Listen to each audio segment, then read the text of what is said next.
অসমতো দেখিছোঁ এনকাউণ্টাৰ্ছ বহুত বাঢ়িছে হয়নে চ' এনকাউণ্টাৰ্ছৰ ক্ষেত্ৰত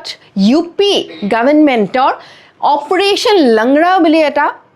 বিশেষ ধৰণৰ এনকাউণ্টাৰ ৰিলেটেড তেওঁলোকে অপাৰেশ্যন চলাইছে ঠিক আছে তাৰ ওপৰত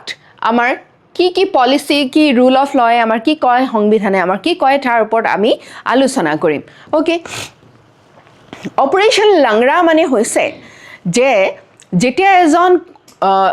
দুখী বা একিউজড ঠিক আছে দুখী বুলিতো আমি সম্পূৰ্ণৰূপে কৈ দিব নোৱাৰোঁ আৰোপী ঠিক আছে যাৰ ওপৰত আৰোপ হৈছে তেওঁ যদি পলাবলৈ চেষ্টা কৰিছে যেতিয়া পুলিচে ধৰিবলৈ গৈছে তেতিয়া যদি পলাইছে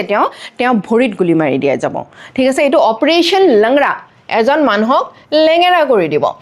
শ্বুট টু ডিজেবল ষ্ট্ৰেটেজি এই ষ্ট্ৰেটেজিটো লোৱা হৈছে যিসকল অপৰাধী বা যিসকল একিউজডে তেওঁলোকে পলাবলৈ যত্ন কৰে কিন্তু ইয়াৰ লগতে কিছুমান ডিবেটছো আহিছে ওকে এই পলিচিটোক লৈ পেলাই কিছুমান হিউমেন ৰাইটছ এক্টিভিষ্টে কৈছে যে এইটোতো হিউমেন ৰাইটছৰ এগেইনষ্টত হয় এটা চোৱা এইটো মানে এনেকুৱা ধৰণৰ কি এনকাউণ্টাৰ কৰা বা এই ধৰণৰ কথা কেতিয়াবা আমাৰ মনত এনেকুৱা হয় যেনেকৈ ৰিচেণ্ট ইনচিডেণ্ট কেইটাত যেতিয়া পুলিচে এনকাউণ্টাৰ কৰিছে পাব্লিক ছাপোৰ্ট আমি পাইছোঁ ঠিক আছে পাব্লিক ছাপোৰ্ট কিয় পাইছে পাব্লিক ছাপোৰ্ট এইটো কাৰণেই পাইছে প্ৰায়ে দেখিবলৈ পোৱা যায় যে দীঘলীয়া জুডিচিয়েল প্ৰচিডিঙত বহু সময়ত আৰু লৰ সুৰুঙাবিলাক লৈ আইনৰ সুৰুঙাবিলাক লৈ পেলাই অপৰাধী হাৰি যাব পাৰে সেই তাৰ পৰা এতিয়া মানুহে ভাবিছে ভালেই হৈছে পুলিচে এনকাউণ্টাৰ কৰিছে ভালেই হৈছে কিন্তু যিসকল হিউমেন ৰাইটছ এক্টিভিষ্ট হয় যিসকল কনষ্টিটিউশ্যনত বহুত বেছি বিলিভ কৰে সংবিধানে আমাৰ কি কয় তেওঁলোকে কিন্তু এই বস্তুটো ছাপোৰ্ট নকৰে কিয় তেওঁলোকে ছাপোৰ্ট নকৰে কাৰণ ইয়াত শাস্তিটো কোনে প্ৰদান কৰিলে যি শাস্তি